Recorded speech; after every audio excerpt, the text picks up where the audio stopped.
This is a test of the Boundary Park alert system.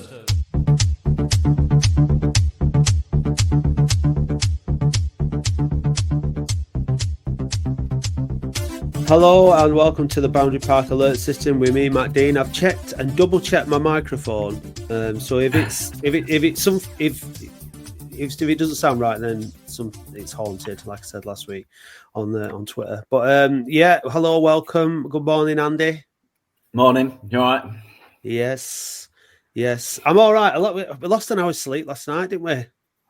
So that's a bit annoying. You've been shorn of it. You got a new haircut there. That is short for you, isn't it? No, it's not. It's just wet and slicked back, Andy.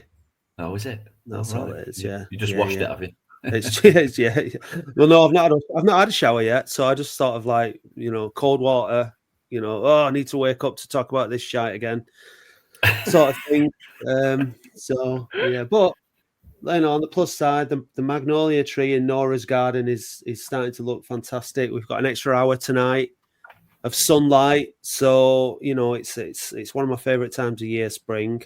And despite the fact that we lost yesterday, we are going to be ending the season with the prospect of more games of football in the playoffs. So it's not all bad. We have a returning fan guest this week, Andy.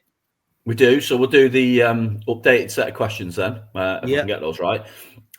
When was your most recent attended game, fan guest? Tamworth away recently. 1-1 thriller. So you didn't make it yesterday? No? Didn't make it yesterday, no, sadly. Fair enough. Now did any of us. This is the first time, I think. When's the last time none of us attended the game? Who is your current favourite player? I'm going to go with Regan Ogle. Everyone says missed him yesterday, really. Yeah. What is your most recent favourite Latics related memory? Yeah, it's hard. I'm afraid being a Southerner, Fulham away was a pretty epic occasion. So I can't look beyond that, I'm afraid. Yeah. See, that's 6 years ago now, though. I mean, it's not exactly, I mean, yeah. Just throw that out there. I suppose it's relatively recent. Maybe we should ask the question. What's your favourite memory from the National League era? Maybe, yeah. Make people work a bit harder for an answer. Let me think. Favorite National League. I mean, to be fair, we're quite fortunate that being a Southerner, we do get quite a lot of games, a lot of away games to travel to. So I have been to a fair few in the last few years, and we do actually happen to win. So I'm going to say a bit left field, but I'll say when we thrashed Dorking in the pissing down rain 3 years ago or something, 5-1, I think it was. Fundop hat-trick. I just thought that was good fun. All a bit surreal because that was our first season there when it was like, what the hell are we doing down here? But that was our first away win of the season as well. Yeah, that was just a fun, weird day. So I'll go with that. Well, welcome back to the podcast, James Elwood. Your second appearance. You were on last season. You were just saying before we hit record, what was your memory? You came on last season after we won away and you were confidently predicting promotion, right? Yeah. So we'd just beaten Maidenhead 3-1. I think we were on a bit of a winning streak at that point. Joe Garner stabbed one in, and I came on here predicting that we were going to fire ourselves up to the top three and looking forward to a home semi-final. And then we literally didn't win a game, ending in a debacle at Oxford City where no one wanted to be there.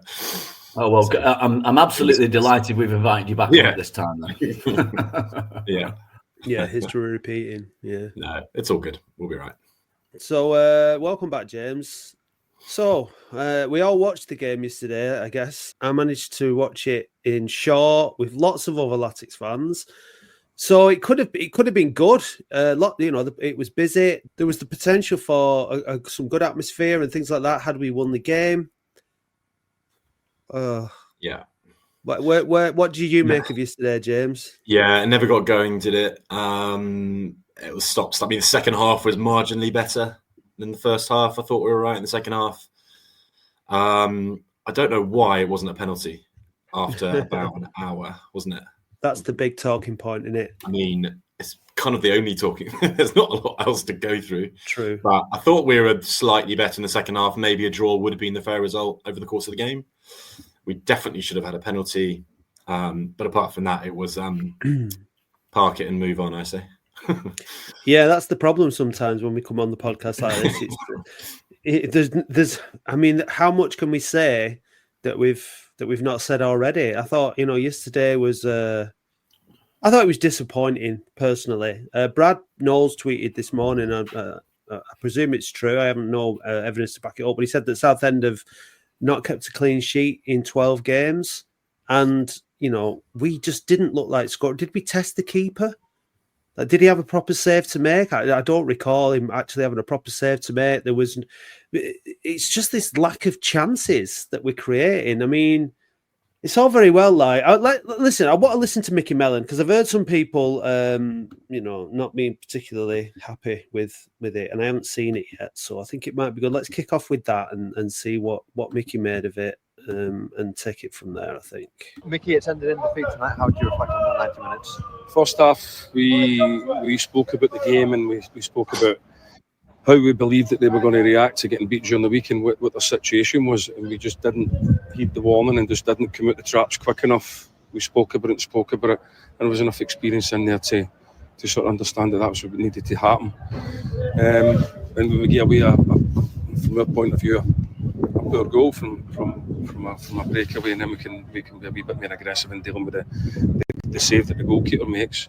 But second half, we showed much more to tweak the shape a little bit and get some more energy and more legs and more urgency, if you like, into the team, and look more like ourselves in the second half. But if you're going to give yourself a goal to chase because of the way that we contributed to the result in the first half, you're going to make it very difficult. So then you give them the opportunity to slow it down, which we would do. To be fair, we would do the same.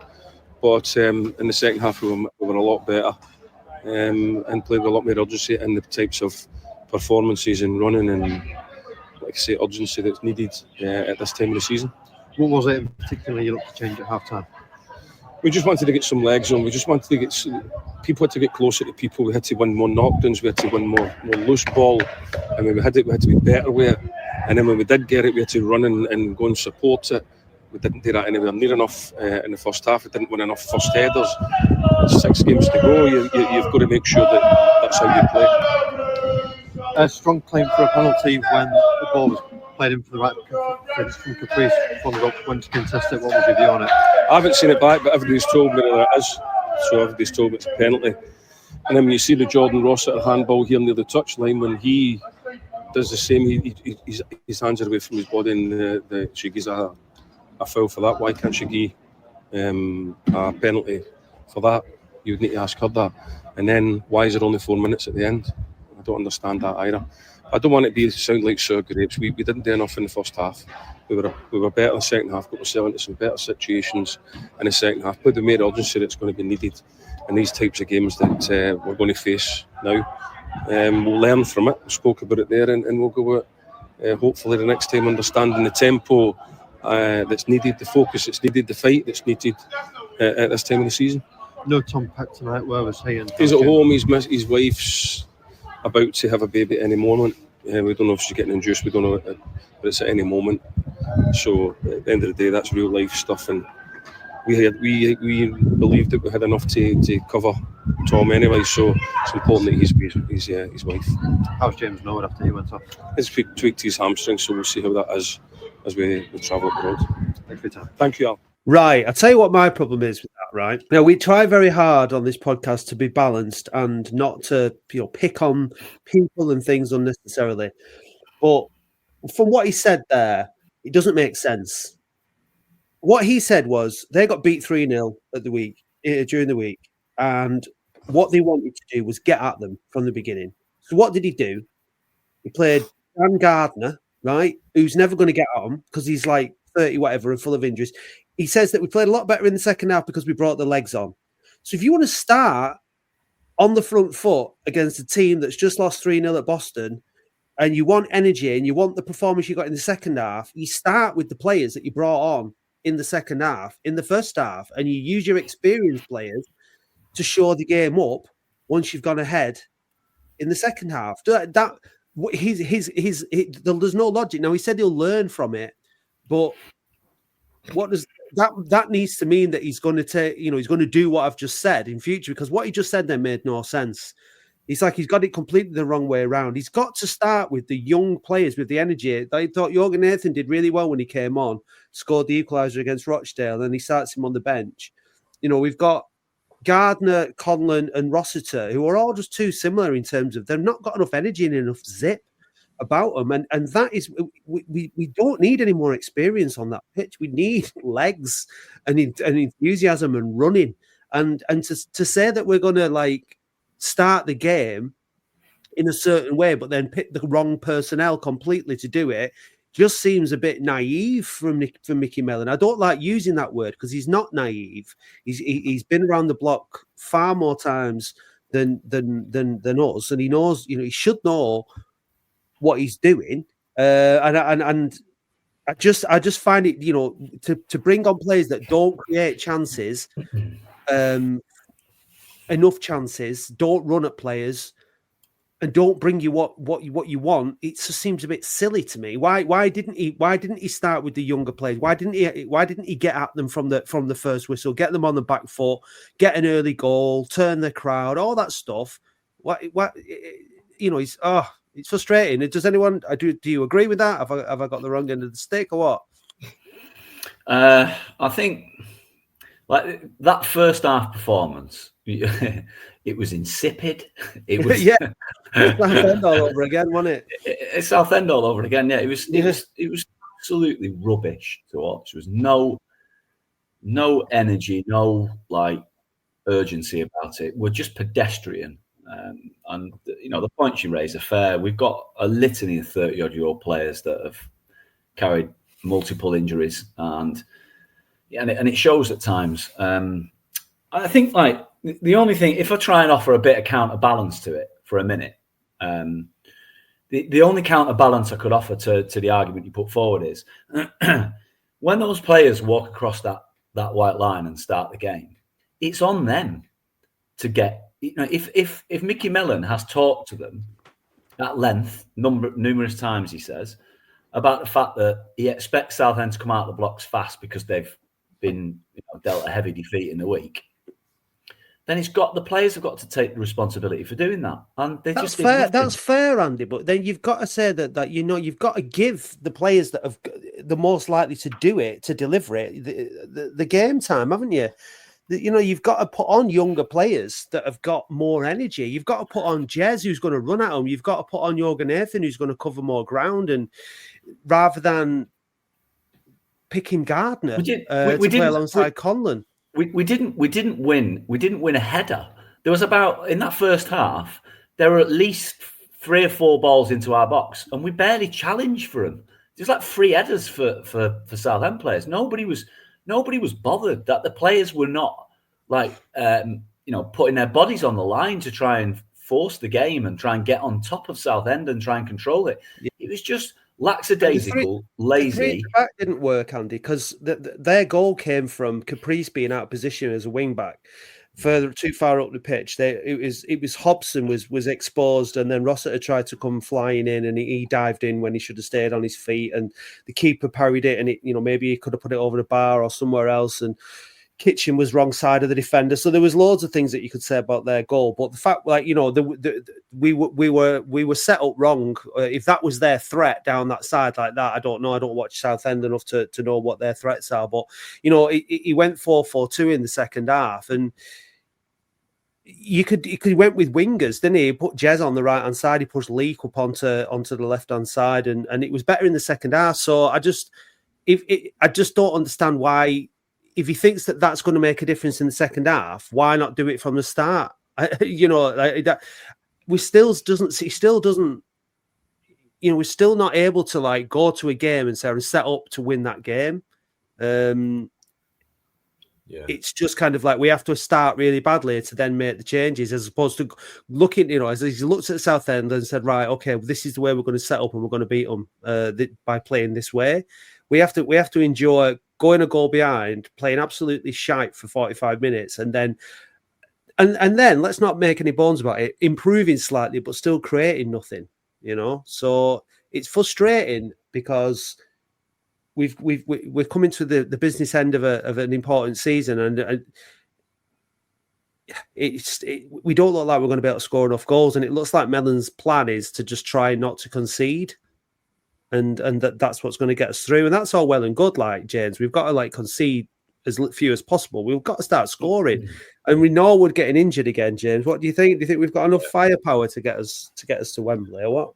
Yeah, I mean, Mickey Mellon is a very, very, very safe manager, isn't he? And he went to that game, and if someone had offered him a 1-1 draw, a 0-0 draw before the game, he's taking that, no matter what he says in public. And I think his team selection reflects that. So you're right in everything you're saying. I mean, why on earth? I like Dan Gardner. I'm sure he's a lovely bloke and he tries hard and he's been a good footballer in the past. But why have we signed 28 central midfielders in January? And on March the 29th, we're playing Dan Gardner. I mean, he just looks absolutely miles off it. He did away at, I can't remember where we went. Where did he play recently? Away somewhere down south. He was absolutely dire. He's just totally lost his legs. He came on at Tamworth, didn't he?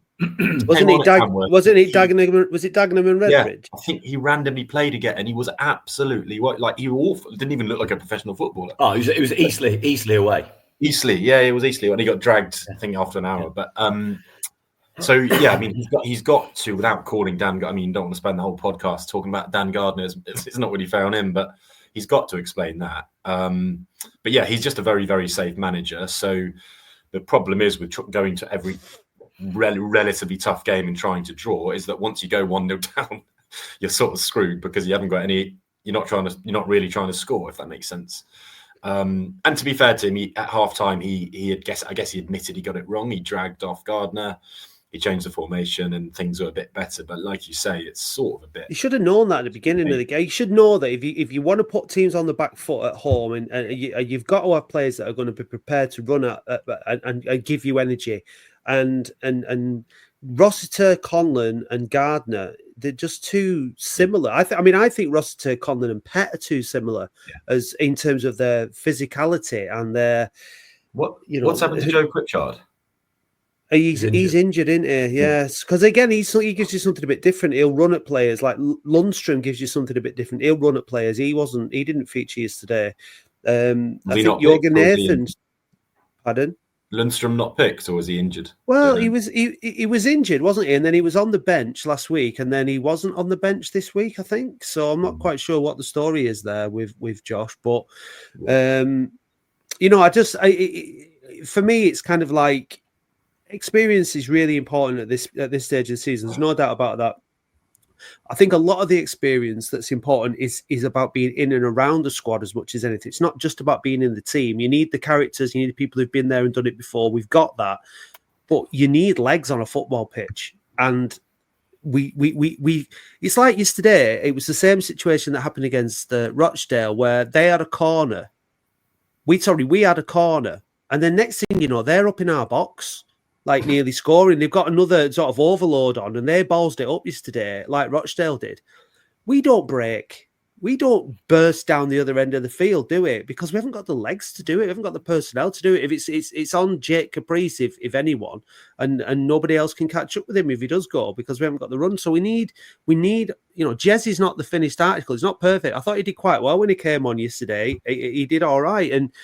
Because he's got something a bit different. And I just think he's got to be, like, we lost the game yesterday. So why not be brave from the start? Why not go for it and say, right, he knows full well that he needs to try, that you've got a team that's conceding goals. Their form was similar to ours. They got battered against Boston on Tuesday. Pick a vibrant, young team that wants to get forward. And it's not even that. It's only a couple of selections different, isn't it? Norwood, I think we were watching the game yesterday. We noticed that Fondop had got his tracksuit top off after about 4 minutes. And everyone was like, is he not? What? Fondo's coming on? What? Anyway, he sat back down again, and then Norwood came off. So obviously Norwood had tweaked it early, like after about 4 minutes, and knew that something was up, and then played on for like another 15 minutes or something, made it worse, and then came off. It does seem a bit amateur with Norwood, the way he's being managed. They seem to just bring him back too early. I mean, when was he brought back last time? Was York, wasn't it? When he blatantly not fit. Yeah. It's happened again yesterday, so I don't know. That was desperation, wasn't it, against York, though? Because there was like, who did we have? Waters and Fondop. Did we even have Waters back at that stage even? But we were thin on the ground, weren't we? So yeah. So there is a hint of desperation about it, James. I think that's the thing, isn't it? It's hard to see where our goals are coming from unless we keep it tight and score set pieces, which is exactly what Mellon is going to try and do. Let's be honest. So I don't think there's any point expecting any different for the run in. Hopefully we keep it tight at the back and knock a few headers in.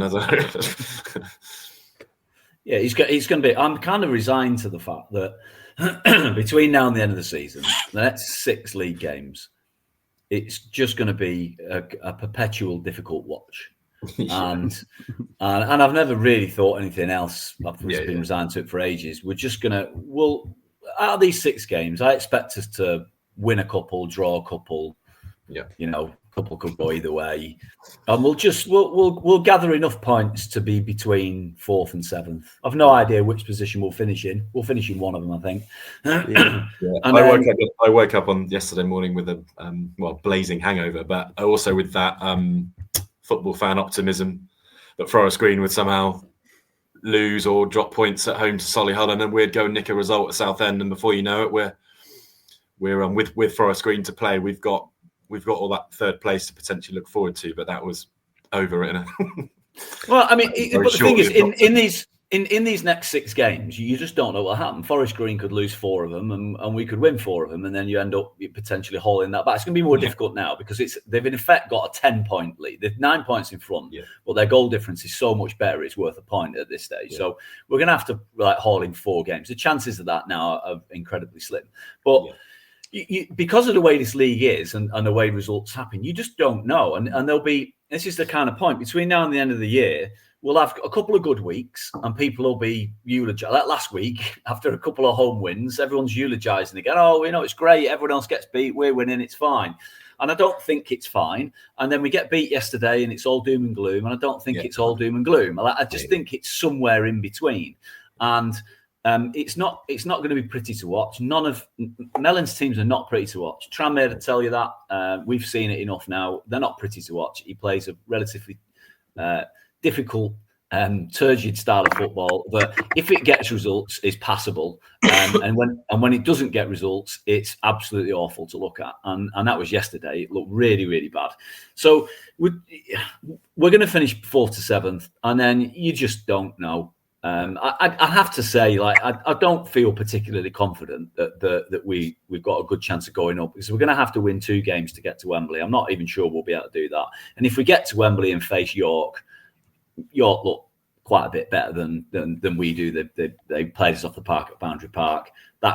Those 2 games against Forest Green and York for us, are both away, will probably be quite telling, because if we compete well enough in those 2 games, then I'll probably build a little bit of confidence out of those fixtures. If we get stuffed in either or both of those games, then I won't be coming away thinking this playoff campaign's got any chance really. But and then it comes down to, you're like, well, what do you do? Mickey Mellon's got a year left on his contract. I'm not in any rush to sack him, right? Even though I don't particularly like watching what we're watching, because if we get promoted, you can't sack a manager who's promoted you. I don't think so anyway. I know some people would, but I wouldn't. He's got you promoted, so he deserves another go at it for the next year. And he's got Tranmere promoted out of League 2 back-to-back out of this league before, so why couldn't you do that again? And if we don't go up, then Mickey Mellon has got another year in his contract, and he's improved us from last season for sure, a bit. If he improves us again a bit, then we might have even more chance going up next year. So you're kind of in a position where you're like, well, you're damned if you do, you're damned if you don't, really. So it's just going to be, I'm resigned to the fact that I've got to tell myself not to be morose and not to get too carried away, and just whatever will be, and I'll just have to, suck it up basically. Yeah, I mean, I'm sure you're ready to talk about the accounts that were published, Andy. But one of the things that with sacking managers outside of their contract, within their contract, sorry, is obviously you have to pay them. So like, Mickey Mellon is the first Latics manager here now to finish a season. Is it since Lee Johnson or something like that? Is that about 2015 or something like that? So like it's going back a long way. So I'm the same. I guess it's about you're a glass half full, glass half empty kind of person. If you're a glass half full kind of person, you look at what the fact that Mellon has improved the team and we have an improved standing because we are fourth. And chance, I think we're probably going to earn no more than 12 points. That's where I think now. I think we should be beating Woking, Hartlepool, and Ebbsfleet at home. So that's 9 points, and then I think points on the road against Forest Green and Yeovil are probably most likely. Possibly beat Yeovil, but I think that we're going to finish somewhere around about 78 to 80 points if we're lucky. So that's depend. Like you said, if Forest Green have a bad run, that it could be enough to finish third, but it's probably not going to be. So we there has been an improvement.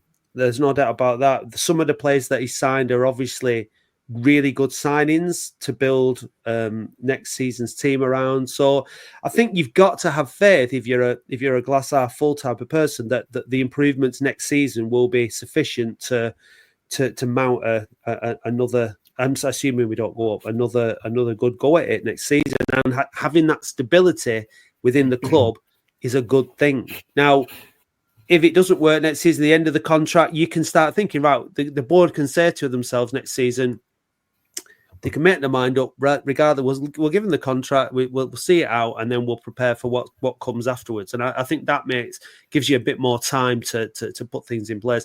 Now, that's all assuming things don't go really well and we do get promoted, which is what we want, in which case the season will have been a fantastic success, and we can all applaud Mickey Mellon for holding his nerve and doing what he does and showing the experience and showing that he knows a lot more about these things than we do, and we'll all doff our caps to him, won't we? Etc. etc. But in order to talk about it on the podcast, we have to talk about all the permeations and variety of things that may or may not happen. So, James, where do you stand? Are you happy in general, like with the progress? Do you think it's good? And we'll come on to the finances in a minute and what we spent to get to where we are. But are you overall happy with the progress that the club and the side are making?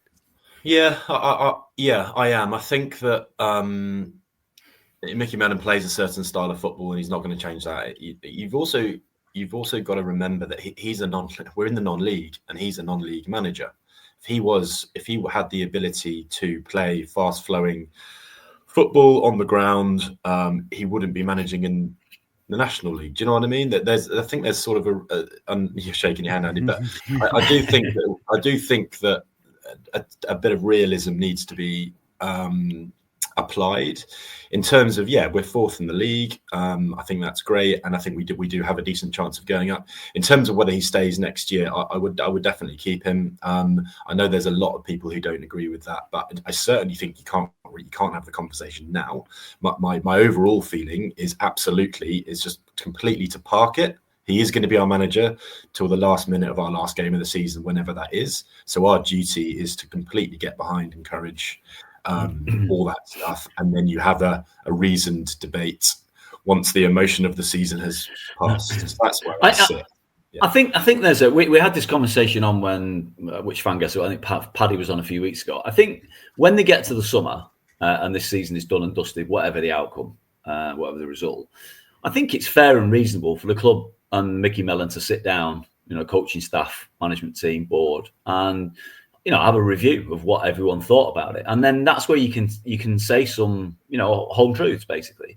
And if I was in the position of the board, I would be saying, depending which way it goes, well done or unlucky, can we talk about, obviously we're trying to get out of this division, but can we talk about recruitment and style of football, because I would think it's a fairly reasonable conversation to have. What is the, for want of a better phrase, the philosophy? What is the approach, and what is the style of football that you want to play? I mean, presumably they've had these conversations, right? So we're just speculating here now. Presumably they've already understood this to some degree. But what is it that you're trying to work towards, and what is it you think is necessary for the short term in order to get to the long term? All that sort of stuff. So they understand the progression and the path that they're on, because the style of football we're playing, if Mickey could say to the answer to that, well, I'm adopting a style that I think is the most effective in this division and will get us out of it. It's not the style that I want to play if we were in League One, but it's what I think is most effective and necessary here.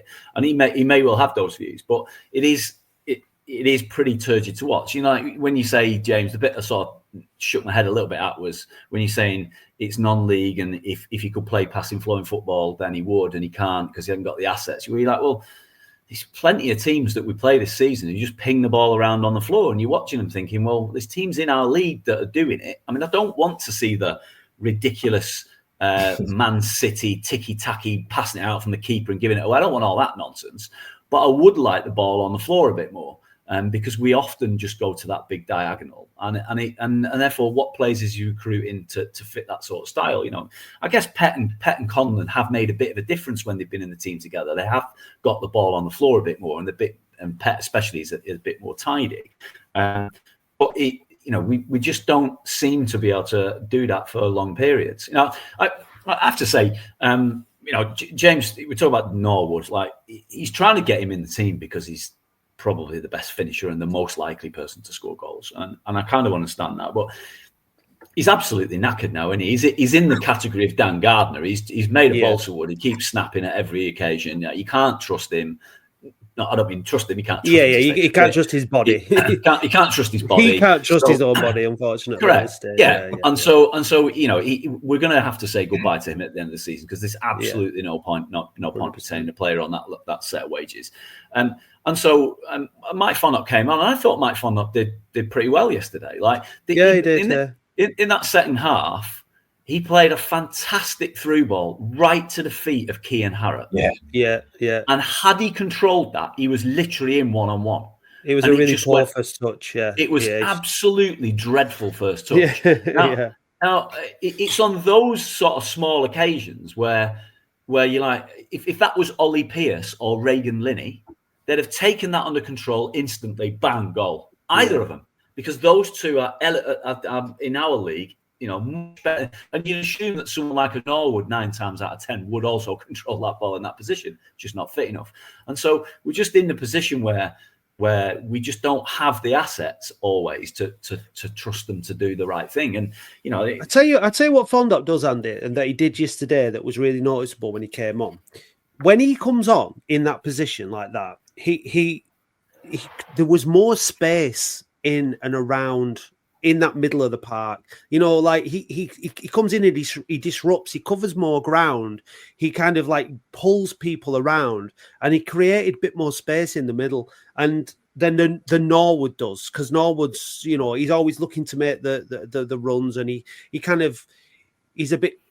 he's just a very different style, but not forward. Fondop can come in and disrupt and create space, and that's where then people like Jez and other midfielders like Jorgen Nathan can come in and exploit that space a little bit more, ideally speaking. And maybe that's why we were a bit more effective in the second half yesterday than in the first half. But I think on that point about the footballing thing, and about because what I can hear Mickey Mellon in my head when you talk about teams coming to Boundary Park, or what teams that we've seen playing football and knocking it around on the ground and that, and saying, yeah, well, where are they in the league? Are we above them? We might have had better footballing sides come to Boundary Park, but the only 3 teams that are above us in the division are Forest Green, York and Barnet, who are obviously the 3 best sides in the division.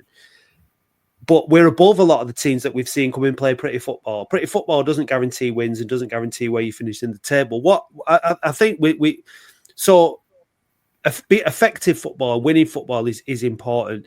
What I think as fans, all we're asking for is a bit more like we were before Christmas, where we were mixing it up. We did play some good football, but we were also quite direct. We were much tighter. Now we've lost Manny, and I think that's obviously significant because he was one of the standout players in the first half of the season. So there has been a bit of there has been elements of we're unlucky because we've lost key players throughout the season, but that's football. That's what happens. That's you just have to roll your sleeves up and get on with it. But I think just trying to find that balance again of actually being able to mix it up a bit, because good sides can mix it up, can't they? And that's why I enjoyed us before Christmas. That's why I thought we looked like a good side, because we had the ability to knock it about a bit, create chances, but also just be a bit ugly and see games out and had good character. When we went behind, we were coming back and winning games. We're not doing that at the minute, are we? We're going behind. And it's like, oh, so I don't know where, I don't know where all that kind of leaves us in terms of what the answers are, what the problems are. It's just, I think what we've been trying to do on the podcast is say, look, let's get to the end of the season and judge it then, like you said, Andy, with the board and stuff. And so with the board in mind and asking, like, because obviously Mickey Mellon and the board are going to sit down and say, what's best for the football club? That's what's ultimately the most important thing. Finances, Andy, the club's accounts. I'm going to sneeze, so please take the reins. Well, I mean, small business accounts don't go into loads of details. We know there's no legal requirement for them to publish everything, but you can glean a couple of bits. Last season, 23-24 cost us £3.2 million. That's the negative position. So that's how much we lost, I should say. So we spent more than that, but we lost £3.2 million, which takes our overall losses. Well, our overall, how much money we owe the Rothwells to 10 million quid, basically. So that means that the football club has seen 10 million pounds of the Rothwells' money up until June 2024. So you'd imagine there's another 3 million on top this year coming. So we'll probably be at 13. And that obviously doesn't include the land, because that's in a separate company. So the land purchase and the stand and everything else is elsewhere. So as we know, they're way over probably £25 million deep now at this stage. And that's just the stark reality of the situation we're in. We could see from the accounts there was £110,000 spent on players last season. I don't know who that will be. The 100,000 for Nuttall, I think, was the year before. So £110,000 on transfer fees. But we're not spent, or maybe agent fees, I don't know, but combination. We're not spending lots on that. We're not spending 350 grand on Josh Stones. So they're not being completely profligate, but it just shows you how difficult it is to run a company of our size, even with last season was 8,000 fans in, probably 7,500 fans in, and there's 1,000 off this year.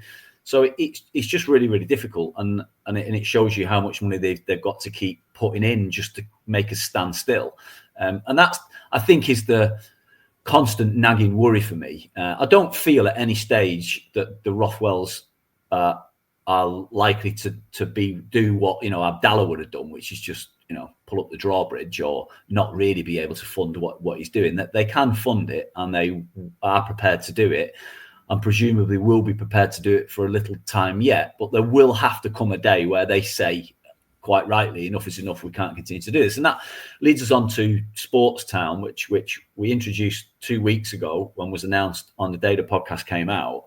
And I know that we'll cover that topic in a bit more detail in a future episode, Matt. But it brings you on to Sports Town, which is billed as a £70 million project, of which we already know where 5 million of that 70 million is coming from. And I believe that the rest will also come from funding, which will be secured at a later date, to build facilities in and around the complex, which will include an indoor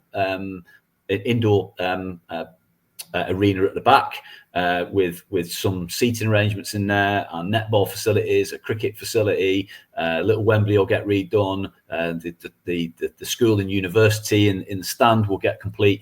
So all of these things, from a business perspective, the Rothwells have presumably got an eye on the future and what it needs to generate income-wise, so that they don't have to keep footing these £3 million losses every season. Obviously, getting in the Football League is worth a couple of million quid to us in terms of extra income, so that will bridge that gap straight away, although presumably then you've got bigger wages to pay and you get more fans through the gate. So we really we need to get promoted as soon as possible, ideally now, But if not now, next season. And so, yeah, that's the situation. It's perilous, really, when you look at the numbers. We're just incredibly fortunate that we have a family that owns the companies that are able to look after us at this moment in time. And look, we've had visions before, haven't we? We've had, people coming in with these ideas, and the land around Boundary Park has always been the most attractive thing about the football club from an outside investment point of view. It's really crucial that land is put to a positive use for the town, and the speculation of people building houses on it goes once and for all.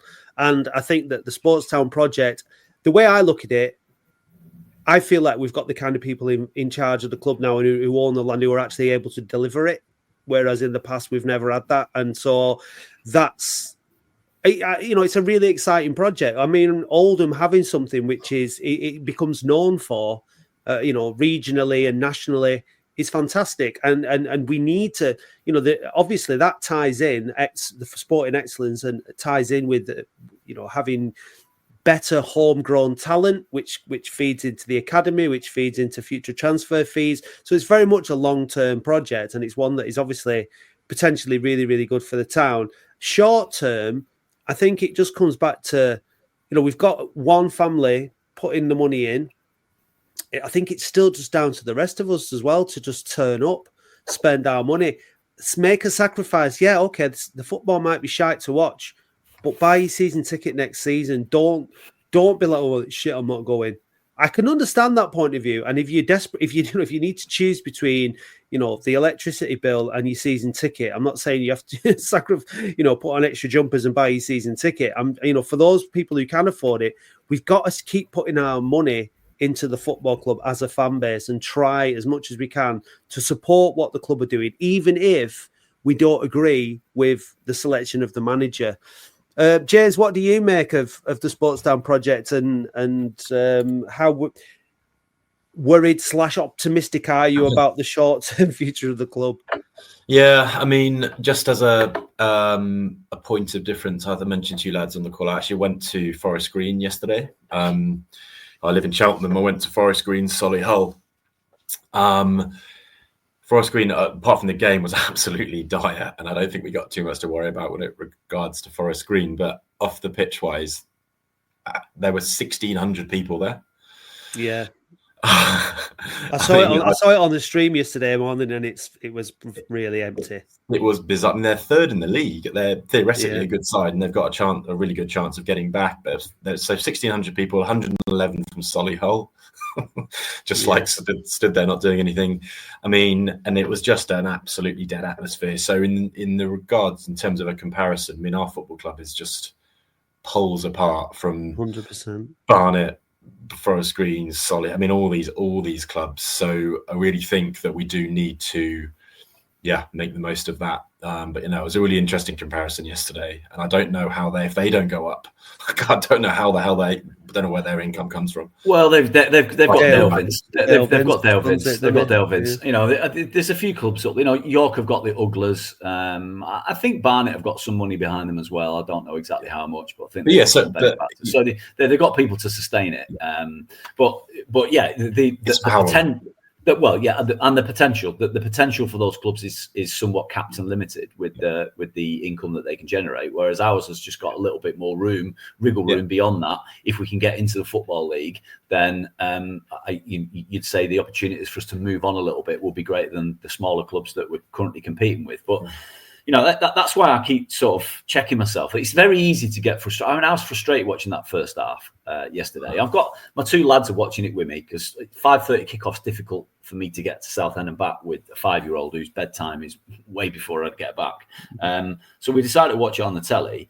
And my lad's got his white away kit on with the blue home socks because he wants to match the players, and they're really up for it. And it's such a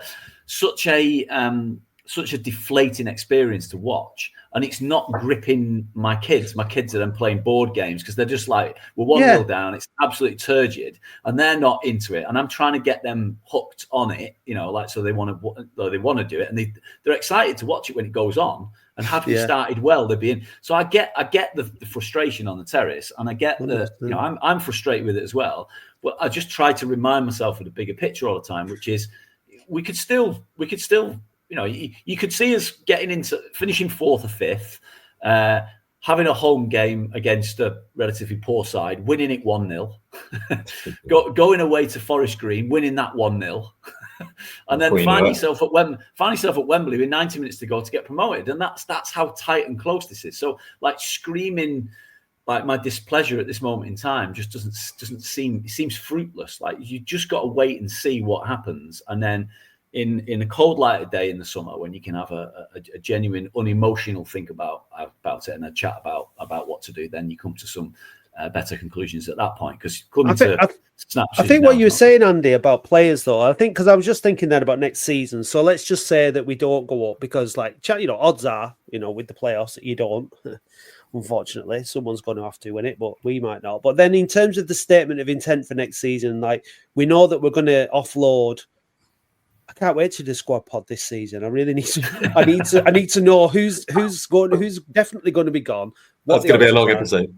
Yeah, and then sort of saying in terms of the types of, like you said, Andy, the statements in terms of the types of players that we're signing. I think that's going to be important. I think season tickets are going to be a worry next season. How do we claw back some of the losses? One interesting. Sorry, Matt. Go on, go on, mate.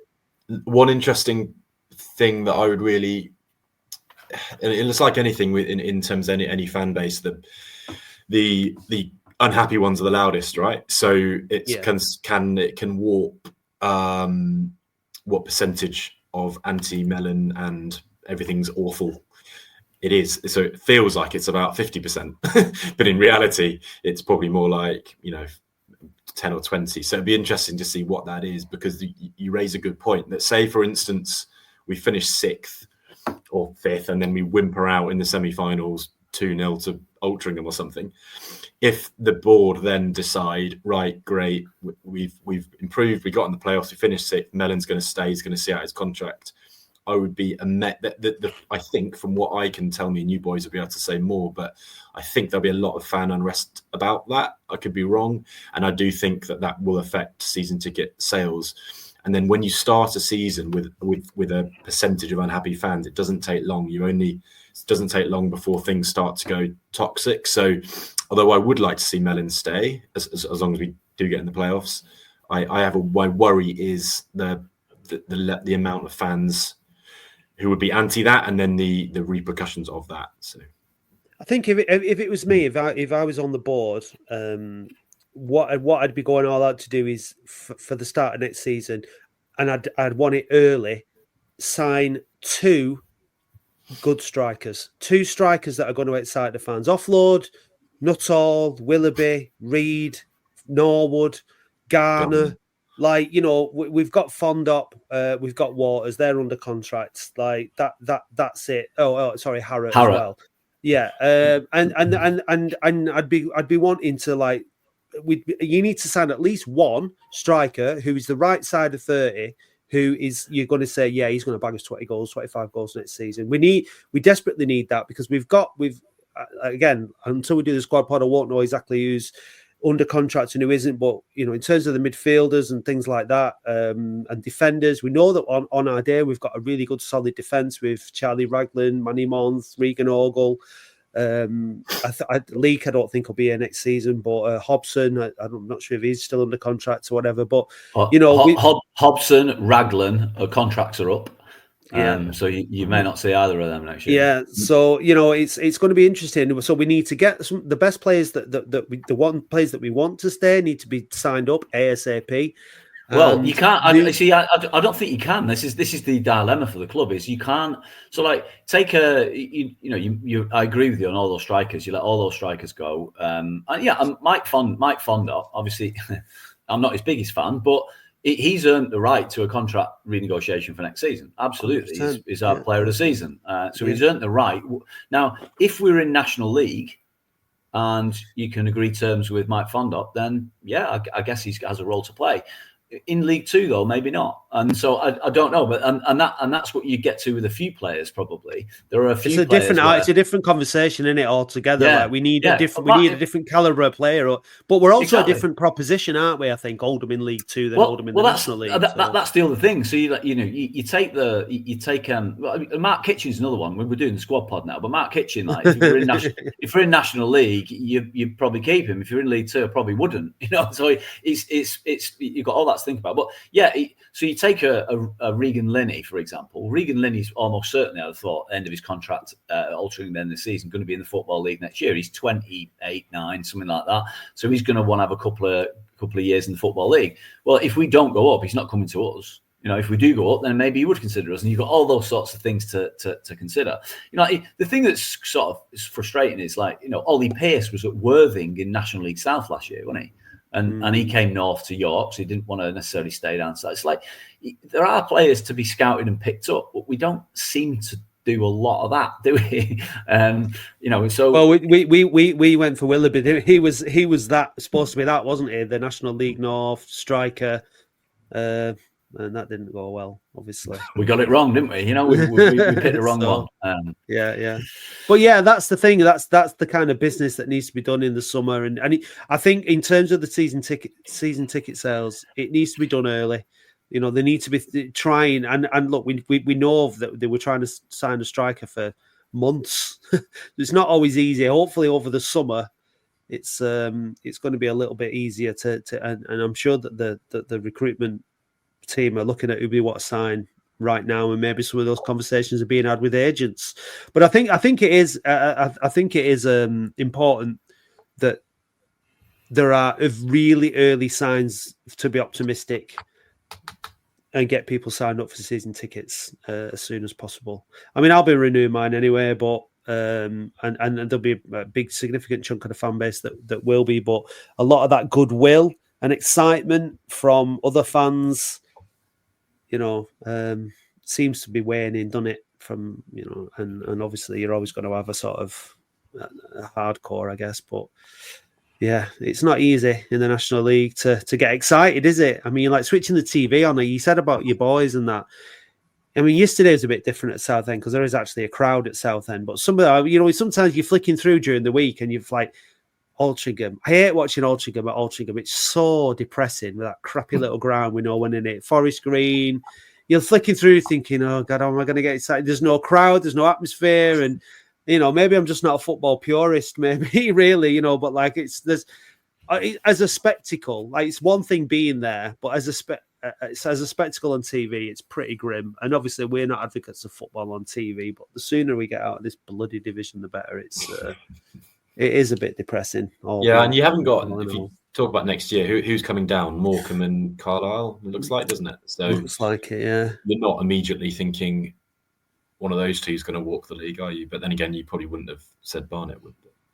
No, but I'm happy with them two coming down though. At least if we do stay down, at least they're northern, and it's a nice trip to the seaside for a trip to the Lake District potentially, and a trip to the seaside. So it's not the end of the world. I mean, Tranmere look like the 7 points clear. Tranmere down the bottom. They've got their last 6 games. 3 wins, 3 draws. So they're on decent run of form. Whereas you're looking at, Morecambe have got 2 wins and the last 6, and Carlisle have got 1. So it's not looking like it's going to change. Morecambe have got a load of our rejects, haven't they? Which tells the story, doesn't it? Not a good advert. Yeah, exactly. So it's not looking like Tranmere. As much as we'd all love to see Tranmere come down and be able to go to their place and laugh at them online, it doesn't look like it's going to happen. So. So anyway, should we play Latics Mind, James? How did you do last time? 0. Oh, well, things can only get better then. Or maybe it was 1. Can't remember. But Andy's probably not going to go easy on me. Listen, Andy doesn't choose the questions, mate. Yeah, randomly generated. Right, good luck. Thank you. Feel free to mouth some answers.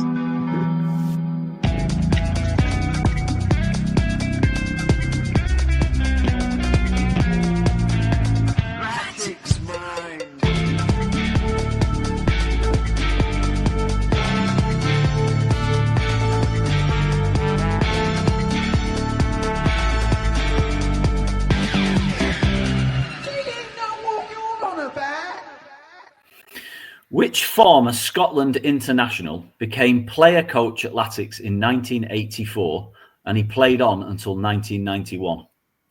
Pass. Who scored Latics' fourth goal at home to Boston United this season? Oh.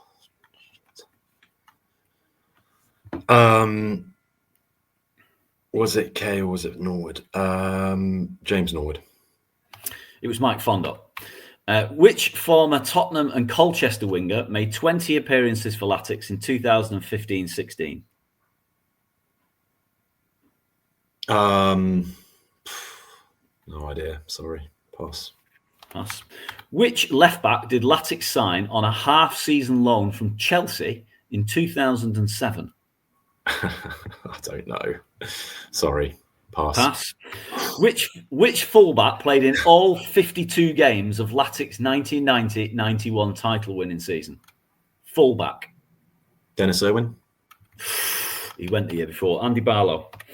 Who was Latics' chairman from 1982 to 1999? Our chairman in the Premier League. That's embarrassing, isn't it? That's worse. Pass. What score did Latics win at Wickham, not far from you, in September 2003? You second have a guess at this one.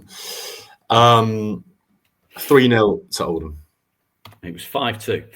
Latics signed a midfielder from Brighton in 2013. He was the son of the then Liverpool manager. What was he called? His surname was Rogers. I'll give you that. Anton Rogers. Thank you. You can have that one. Which midfielder signed on loan from Swansea City? I've started, so I'll finish. Which midfielder signed on loan from Swansea City in 2015-16? Still plays for Swansea now.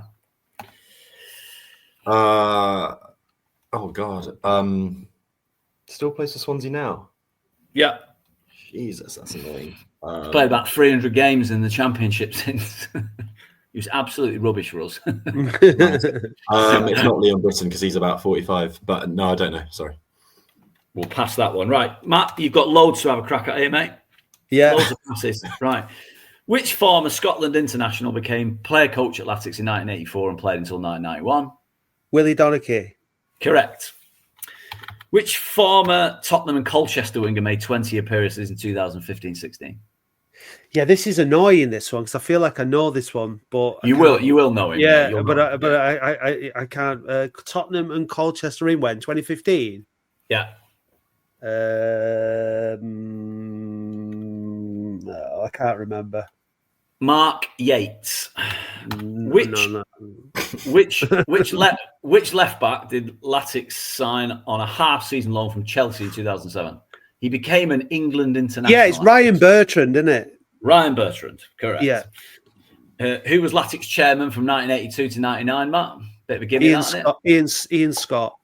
Scott, sorry, not Scott. Yeah, Ian Scott. And which midfielder signed on loan from Swansea in 2015-16 was absolutely weak as piss. Got bullied from the terraces for being rubbish. Went back to Swansea and has made 300 championship appearances since. I can't remember his name. Jay Fulton. Jay Fulton, right.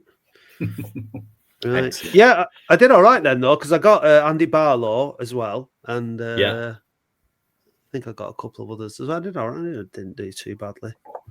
Yeah. No. Sorry, lads. You've got to be. There's the problem for fans that are newer, like James, who's only followed us for a short period of time. Any of the old questions are going to be tricky. It's not. And I was privately educated in Oxford, and there's not many Oldham Athletic supporters. I'm bringing out the excuses. Apologies. It's all right. There's no need to apologise for being privately educated in Oxford. Don't worry. Don't worry. Even as a socialist, I won't hold it against you. Don't worry. Dad was my deputy headmaster at the school as well. So was he? Yeah. No. Wouldn't recommend it. You're the Barmy Army guy, aren't you? That was your. Did you organise the trips or? Yeah, I've organised lots of trips. We've been all over. So we had the 30th. It's Barmy Army's 30th birthday. So we had the anniversary gala dinner with 350 of us at Edgbaston on Friday night. Mark Wood was on the stage with Collingwood. It was great fun. Yeah, we had a belter. We had an absolute belter. He still turned up on crutches. There's a link there to that massive hangover you said you had yesterday morning. Yeah, it was a massive hangover. So I thought I can't face the schlep to Southend, so I'll go watch our promotion rivals at the new lawn or whatever it's called. And I parked about 50 meters from the stadium, walked in. But it was quite a good little experience. But I know you're not a cricket fan, Matt, but honestly, Barmy Army away cricket is. Like it's in the atmosphere, and James will contest that. I've been to Australia, Sri Lanka, the West Indies, watching England with amongst the Barmy Army. It's basically full of football fans. It's just football fans. Listen, it's really, really good, really good fun. You're describing some amazing places where you're going away with your mates on the beer, sit in the sunshine. I mean, I can see the appeal, Andy. Don't get me wrong. I can see the appeal. Barmy Army. I'll tell you. Go ahead.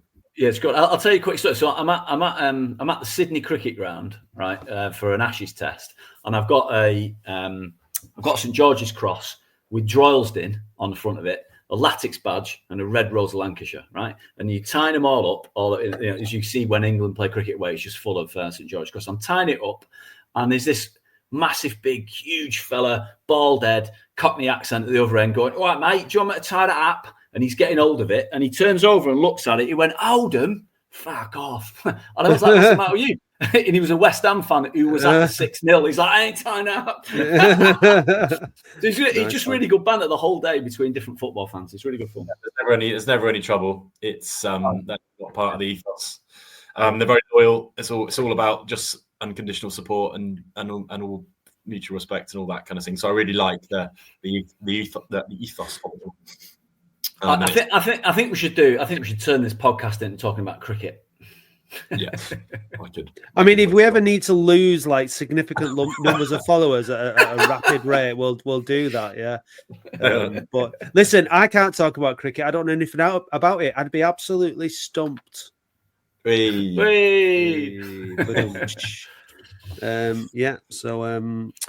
Right. So playoffs, it's definitely on. It's just a question of where we're going to finish and who we're going to play and whether we can score any goals on that particular day. That's it in a nutshell. That's it. So James, would you take let's test your loyalty here now. Would you take if you had to choose between a trip to see the Barmy Army over the summer or a trip to Wembley to watch Latics, which one would you pick? Well, I've been just Wembley all day long because I've been fortunate enough to have travelled to lots of the places that Andy's mentioned. So, and I haven't been fortunate enough to watch Oldham at Wembley. So it's a day out at Wembley for me. And I think if we do finish 4th or 5th, I think we've got half a chance, only because I'm so excited about how shit Forest Green were yesterday. And I think that I honestly think that if we can somehow beat one of the other teams, obviously get Forest Green, and I think we can draw our way to Wembley maybe. And then once we're there, then a day out at Wembley, happy days. So. York in the final at Wembley. I've actually went to watch Oxford United beat York in the National League or whatever it was called then final. Many years ago, 3-1. So that's a good omen. I think if we did get York in the final, it'd just be often the finals are just really cagey affairs, aren't they? There's not much in it anyway. So, with all jokes aside about Mellon, that he's theoretically he should come into his own in playoff football, or do you know what I mean? With his methods, so to speak. So you do sort of think that York are a better side than us. That's been proven, but you wouldn't necessarily mind Mellon's methods of scraping a draw or a 1-0 win or something, would you? So anyway, I'm choosing to be optimistic. Why not? Absolutely. Look, we're in the top 4 with 6 games to go for the first time since 2006-07. Exactly. So it's a reason to be cheerful. We've got no game next week, Andy. There's no match next Saturday because it's been moved to the Tuesday, the Woking game, because Woking are in the semi-final of the National League Trophy. So we'll have a discussion as to whether we're going to do a pod or whether we're going to give ourselves the week off. I guess that's up for debate. But until then, we'll do the phone-in on Thursday. James, thanks very much for joining us this week, mate. Thanks for having me. Enjoyed it. Good to talk to you. Yeah. Andy, thanks a lot, mate, as usual. And have you got anyone else got anything, any little nuggets of wisdom they want to leave on? No, I'll see you guys at if you're heading down to Yeovil, you might not, Matt, I guess, but I'm not. No, okay, I've got a gig. I can't come down. Okay. Unfortunately, I've got my York ticket. I'll be going to Forest Green, I think. Yeah. And then we've got the 3 home games, and then that's it. It's playoff time. Woohoo! Yeah. Hey Dave, did you know that listeners can now buy us a coffee or any other kind of hot beverage? Ooh. What's your favourite hot beverage, Dave? A macchiato. And how do you like your macchiato? Black with lots of milk. Oh. No cream? No. Well, if you want to buy Dave macchiato, then go to buymeacoffee.com/We Are Oldham. I'll just have a Nescafe. Ooh. Thank you, listeners.